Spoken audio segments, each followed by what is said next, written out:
Ако во наредните неколку денови партиските лидери на СДСМ и ВМРО ДПМН Заев и Мицкоски не успеат да постигнат договор за двотретинско мнозинство за уставните измени на договорот со Грција, собраниското мнозинство најверојатно во среда на 10 октомври ќе поднесе иницијатива за распуштање на парламентот, дознава еден ТВ. Ваквата одлука на мнозинството ќе следи, велат нашите извори, за да можат да се стигнат роковите за одржување на предвремените парламентарни избори на 25 ноември.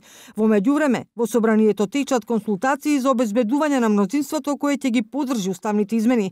Вчера, опозицијскиот лидер Мицкоски изјави дека неговата партија сега има две барања: смена на државниот јавен обвинител и формирање на анкетна комисија за референдумските нерегуларности. Последен ваков неуспешен, некредибилен референдумски процес, било каква поддршка не само од пратениците на ВМРО ДПМН, зборам и за сите оние останати пратеници кои што се дел од собранието, така што апсолутно нема простор за било какво очекување на било каква поддршка од било кој пратеник во собранието на Република Македонија. Премиерот Заев веќе порача дека доколку не бидат обезбедени 80 пратеници за уставните амандмани, единствена опција за откочување на состојбите се предвремени парламентарни избори. Прво ќе разговараме секако, неколку дена ќе посветиме на разговори, се надевам дека ќе успееме, заради тоа што вредно е да посветиме време и внимание да заштедиме време на Македонија, на граѓаните, на едината, а доколку не успееме и не постои друго решение, впрочем.